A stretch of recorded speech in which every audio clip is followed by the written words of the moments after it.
You saw her kind of stop and catch it. But Yep. with that being said, we do have a schedule update before we go into the next event. Launching is now reopened for all racing, starting with the Women's Youth Single C Final. The Women's Youth Single C Final will start at 12:30 p.m. Please click the schedule below for updated results. Obviously, the schedule below is on my phone via text, so please be sure to check regatta.timeteam for an updated schedule. But moral of the story is launching is now reopened for all racing, starting with the Women's Youth Single C Final that will begin at 12:30 p.m. Now, turning our attention back to the screen, this is the Men's U17 8 Final B here. A lot of good stuff happening, a lot of good contact here in the first 2 minutes of the race. We are now through the first 500 meters here. 8 boats across. BB, who do we have? In lane number 0, we have Triangle closest to shore. Port A is in 1. Norcal Crew is in 2. Chaminade is in lane 3. Community Rowing is in lane 4. Newport Sea Base in 5. We have Greenwich B in 6 and Sammamish Rowing Association in 7. And this is off to a really exciting big boat race. It's hard to really get a lot of difference in speed in 8s. And so it sort of shows in this tight field here. It'll be interesting to see as this race goes along. We're at 7:50 now, so I expect to see a little bit more separation coming, but right now it looks like Sammamish in lane 7 is going to cross that line first, followed very closely behind by Greenwich in lane 6. Norcal in 2, right behind them Chaminade in 3. So there's 4 boats that are within maybe a half a deck of that leading position, and the rest of the field is maybe a half a length back from that. So nobody's out of this by any means. This is great racing right here. Absolutely.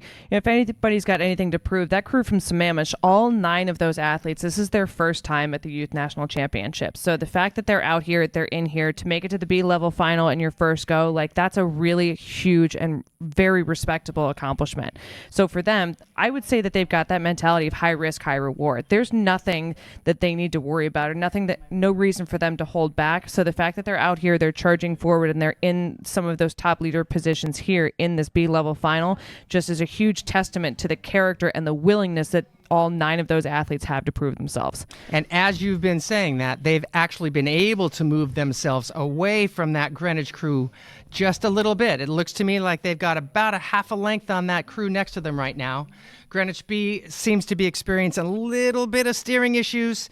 Their oars are across the buoy line, which isn't a problem yet, and they've gotten themselves back. So a quick fix to that, but they did have to row a little bit further, and that certainly didn't help them in their quest to catch this Sammamish boat. So we'll see what happened, but what we're seeing over on the other side of the course is I would say Norcal Crew is definitely making a push. They crossed very close to that Greenwich boat.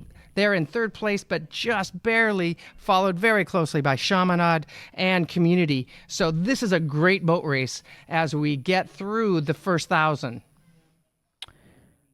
The crew from Sammamish, I would say, continues to hold a couple seats over the rest of the field. Certainly, as BB said, right, that crew from Norcal, somebody that's in that same West Coast arena, if you will, starting to challenge them. But Sammamish, even from this angle here, you can tell, continues to hold about 3 seats over the rest of the field.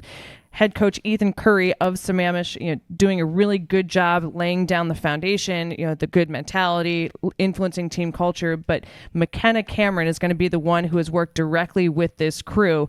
So hats off to her for really instilling and inspiring these athletes to go after it.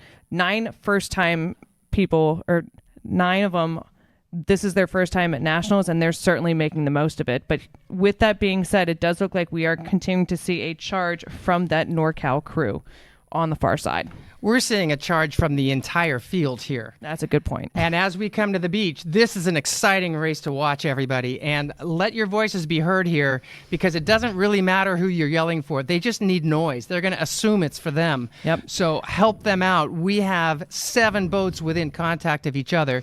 This is one of the best races of the day so far. 1750 in, 250 to go. These athletes are in the last 250 meters. Just as BB said, the contact here is intense. It is significant across all boat classes, but I continue to have to give the advantage to Sammamish out here in lane 7, now trying to extend their lead up to almost a half a length. But again, we're following with the drone on an angle. So the people that are coming by the beach, you guys are going to have a better view than we are. But what a beautiful shot on a beautiful day here at Nathan Benderson Park for the youth national champions. It will be Sammamish now charging to the line with only about 5-6 strokes left in their campaign of the men's U17 17-8. Sammamish continues to sit over the field, but here comes charges from so many different crews. You have Greenwich right there, you have CRI, you have Norcal, all trying to vie for those specific places. I'm going to go ahead and say that is less than a second between those next 3 crews. Another second between those 3. We'll have to see what the final results bring. But Sammamish, your unofficial winner of the men's U17-8 B level final, 6:34. That's the kind of racing you want to see. There was not open water between the first boat. There was contact. And the 7th boat. Yep. There was contact all the way through that race. So Absolutely. That was great racing